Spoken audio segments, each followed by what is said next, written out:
Everything that I'm saying now, whatever you hear that you think is noteworthy, you go ahead and write it down.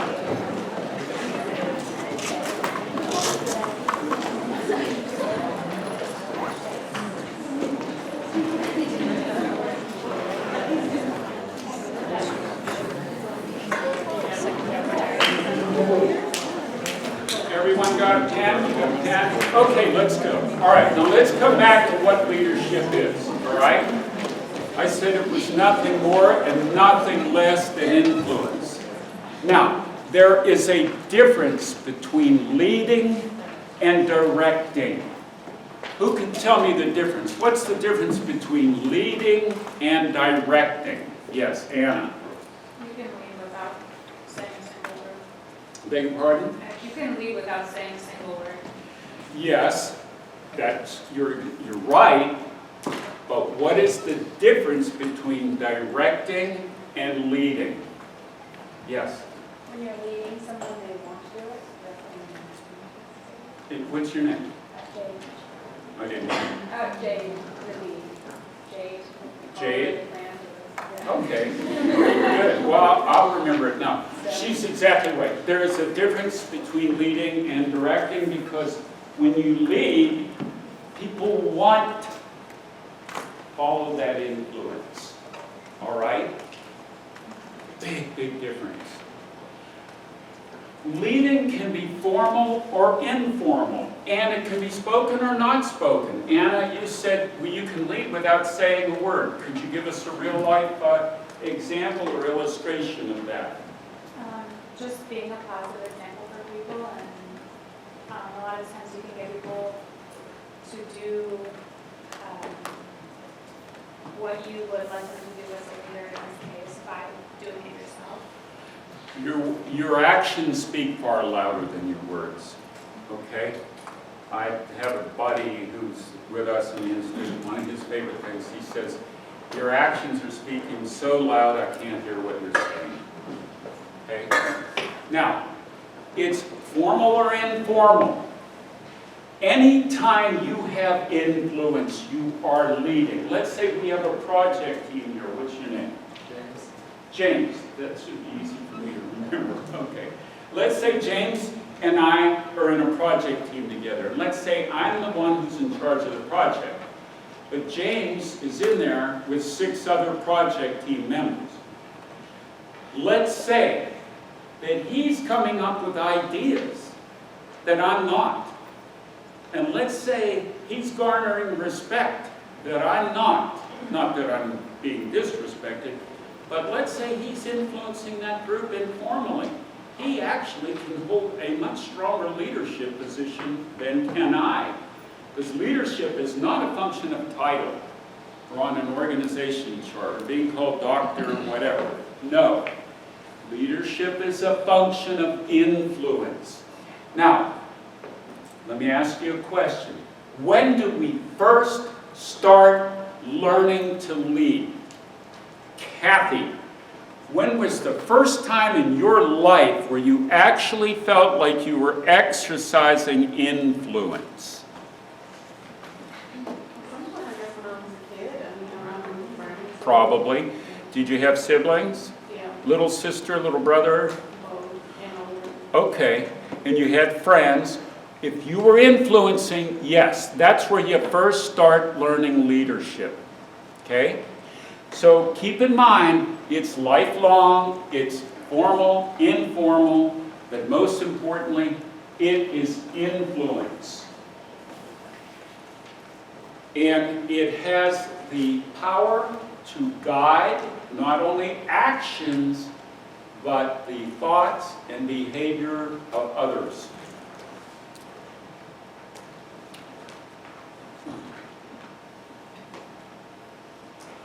I like what, Jade said this, but it's right. I think it was Jade. Who said you lead because you want to? They fall. Yes. Keep that in mind. Now, I've worked with a lot of people over many years, and if I told you the number, you would not believe me. So I won't tell you the number, but trust me, over 45 years, it's a big number. What I have seen is I've seen people named named in leadership positions or placed in leadership positions and fall flat on their face. What do you think is the major reason people who are placed in leadership positions would fail anything? What do you think? What's probably the number one reason? Hypocrisy. Huh? Hypocrisy. Can you explain, please? Walter. So if you have someone that's a titular leader, or someone who's told, like, they're put in charge of you, and they tell you to do one thing, but they do another, you're going to be like, you know what, screw you, I'm not going to do it. Okay. And it may be a direct, or maybe, yeah, I'll do that, and then you never do it. Or you delay a long time to do it, just to get the money. That's one good example. Another one, in addition to that, what would be another reason that people fail in leadership positions? We're going to address it in, yes. Did you want Yes. to? Pride. Tell me why and how. What do you mean? Oh, I'm the leader now, so I get to be the dictator. Yeah, they expect, well, look, I'm in this position. I have the authority. You have to do what I say, okay? There's another critical reason that they fail, and we're going to address it in the next session. What would that be? Huh? Failure to communicate. What's your name? I'm Daniel. Daniel. But Daniel actually took it a step further. Failure to listen. The core of real communication between you and your team or your spouse or your children is, if they don't believe you're listening, you think they're going to stay in the equation with you? No. Okay? Everybody stand up, please. Everybody up. Okay, now, you can stand as long as you like or sit whenever you like, all right? So obviously what we're beginning to get to here is deep understanding of human behavior. Because if you're in a leadership position and you want to have value, you're not going to do it because of your title, how many years you've been doing it, your experience, your height, weight, or anything else.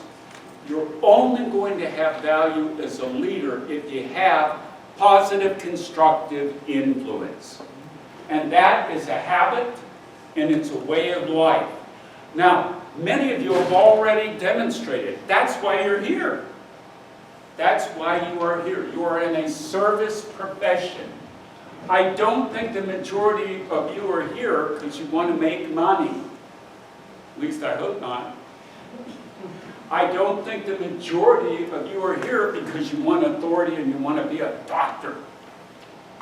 I'm going to guess, in fact I'm not guessing because I've talked to so many medical students, the reason they go to medical school is they truly have a heartfelt, deep commitment to have value. Unfortunately, many physicians do not demonstrate or at least reveal it. Dr. Holm, tell me why some physicians really aren't able or don't communicate that true commitment for value to their patients.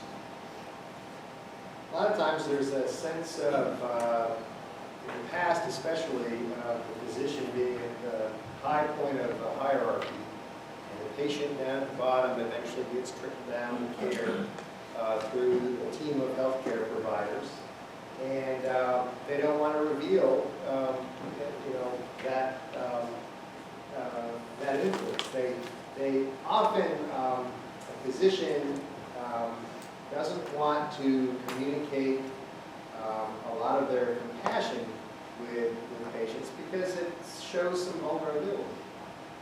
And they fear, if they share that vulnerability with a patient that I can be looked up to. So they purposely want to keep some distance there? They do. Okay. Do you think that's wise? I think in many respects it is. There's a role for that distance. There's also an importance making a good connection with patients. Okay. So I'd say there's a fine line there. Okay. But be conscious of it. Okay? Some places that's not the best way to go. But the important thing is, if you're going to have influence, people must feel you care. You're going to have to communicate that. Don't just assume they know it. All right, now, leading so often has to do with affecting the feelings of others. Here's something I see going on nowadays that really is a buffer and a barrier between real, dynamic, genuine communications. It's when you're speaking to somebody and they're texting while you're speaking, okay? Not only is that insulting, but it indicates to that person, you may go, yeah, I'm listening. Unfortunately, nowadays, in this culture, I'm finding I'm seeing an evolution over 45 years, less and less warm, direct human relation skills on listening, communicating. Technology is wonderful. It's a miracle. We do things with that now that we never imagined before. But your iPad, your iPhone, your computer, whatever it is, if you're trying to interact with somebody, don't do that while you're interacting with them, okay? Dr. Bundy and I were discussing this earlier this evening. Sir, when did you first begin to think that was becoming a barrier or maybe a real challenge in human relations? When did you first observe this? I have a lot of dealings with folks here at the medical school. And some of them are high up in the chain of command, some aren't. And I'm going in to talk to them about something, and they've got this one-eyed monster sitting in front of them. I'm talking, and they always drift over and look at this, and I'm just standing there going, there's no way that you could really be listening to me. I've listened to you, you're not listening to me. It just chaps me. It makes me want to walk out the door. But I can't do that, because if I do, I'm not taking care of my region. But that's what I was noticing, trying to get something done with people that ought to know better than that. But that's Well, you remember, okay, and I'm guilty of this myself. In fact, we had a meeting going on up there today, my phone rang. I had forgotten to turn the volume down on that thing before the meeting, and I was embarrassed when that phone rang. But it's easy to do. But because you're going to be physicians and you're going to interact with people, you're going to have tremendous power, believe it or not, on people. You better help those people understand you're there for them, okay? That doesn't mean you have to be buddy-buddy with them. It does mean you need to remember that in their mind, Kathy, when they come to see you, they got a big challenge going on. And they're hoping you're going to be one of or the best route to solving it, okay? All right, a couple more things on psychology, and then we're going to do an exercise. We have an assessment for you that we're going to hand out in just a minute. On the psychological side of it, leading is probably more to do with not only the influence that you have on others, but for you actually having value in the leadership role. Now let me describe what the challenge is there. Let's say TJ is my physician, and I come in and I have a health issue, and let's say he's not sure what's going on. He's either going to need some tests, or he's going to need input from others, whatever. But he still is going to have to make me feel confidence in him. Even though he's saying, well, we don't know yet, Jim. What should he be doing to instill confidence in me? Anybody. There's no absolute right or wrong answer. How does he do that? That's a good question. That's an excellent question. Go for it. Yes. Jade, Somebody else? Go. Just be your advocate and say, like, we're gonna work on this together and find the answer. I like that kind of response, okay? There are some other good things to do. She's saying to me right away, hey, we're gonna work on this. We're gonna do everything we can to look at our options and what's the best way to go. She doesn't have the answer yet, but when she tells me what she just told me, immediately I'm going, someone's on my side. Okay? Other things that we do. Yes, sir. I think we have to be honest with them. I mean, if we don't know, we have to admit that, but reassure them that we're going to run tests, we're going to get some images or whatever to figure out what's going on, like Jade said. So Yeah. I think we have to be okay. honest with them because they can see through that if you're trying to put up a front. Yeah, you don't go there. It's almost never ever going to result in anything good. Walter? Jim, can I excuse you for a second? Yes, sir. That is such an important thing, I think, with patient care. Is that More. if you don't know an answer to their question, it's okay to say and to convey to them, I don't know what's going on. But you have to find a way to reassure them that you will find out, that you will investigate, that you will consult a friend physician, and you will get back with them and follow through with those concepts. That will instill an incredible amount of trust from the patients. So I like that. Okay, great. Honestly. Great, thank you. All right, now, a couple more things before we do this little self-assessment. By the way, you can go ahead and start sending it around. Please don't start reading it, okay? Just take it and put it down, okay? We're going to use it in a minute. But when we talk about you being a leader, I told you that in session 3 we'll look at assessing your existing leadership strengths and your styles and those kind of things.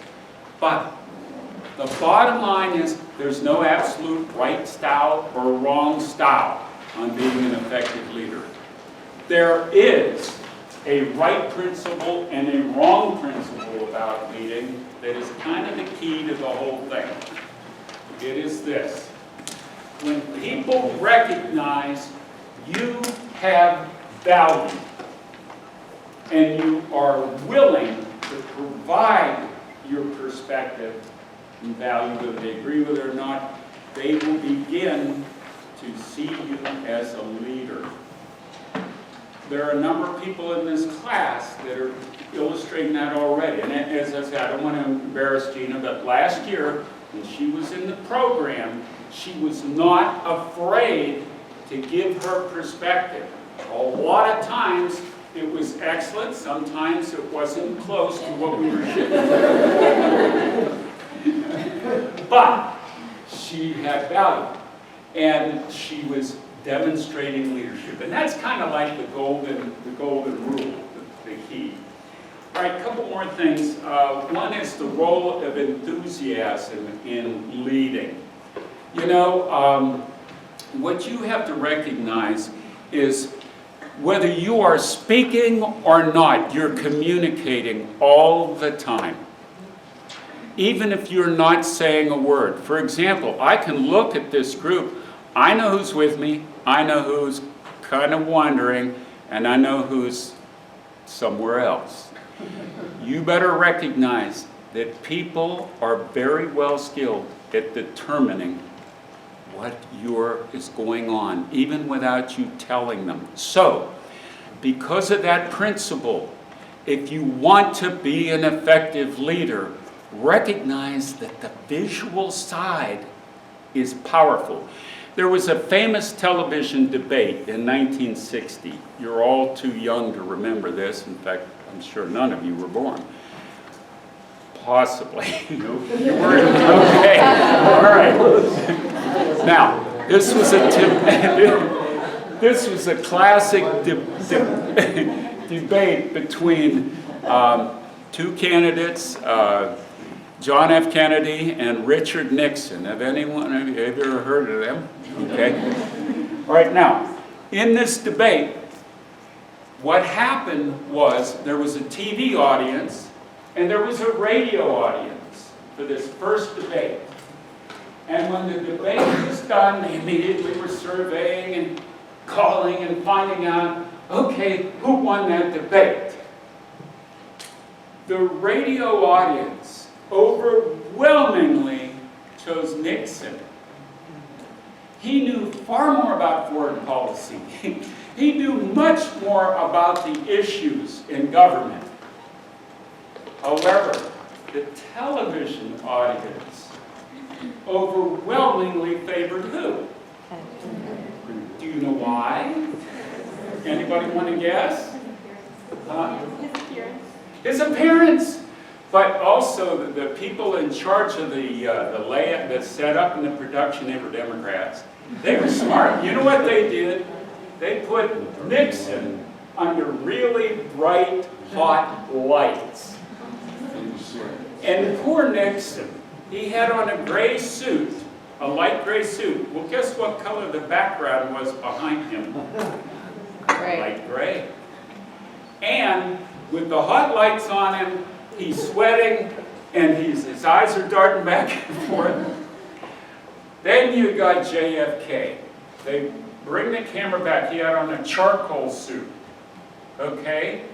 And the lights went right over him. He looked fabulous. And he stood up there, and he really didn't have anywhere near the content of Nixon. But he won the election. Now, there were some tricky things going on in that, but that's a whole other issue. But the point is this. You are communicating non-verbally all the time. Not only in your facial expression, but what other ways are you communicating non-verbally?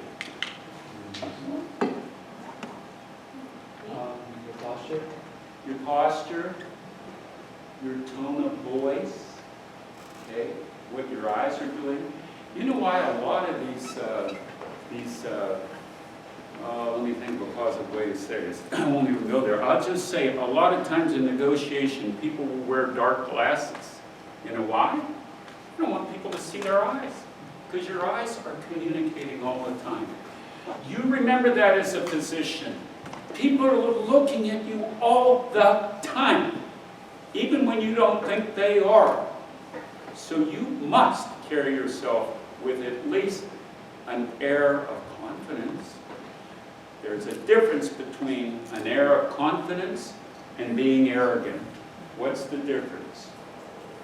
What's the difference between confidence and arrogance? Confidence is being humble at the same time. You're not going to hurt yourself, but arrogance is kind of, I guess, having too much self-assurance and abilities. Maybe boasting, whatever. Okay. All right. Does everyone have the survey recap there? All right. Now, let me tell you a little bit about this. This is something we're going to use as a blueprint. For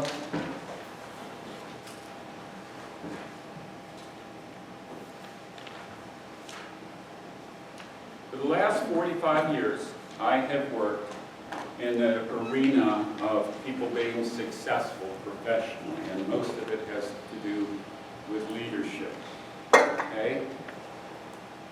Over that 45 years, me and my associates and some of my cohorts, we've surveyed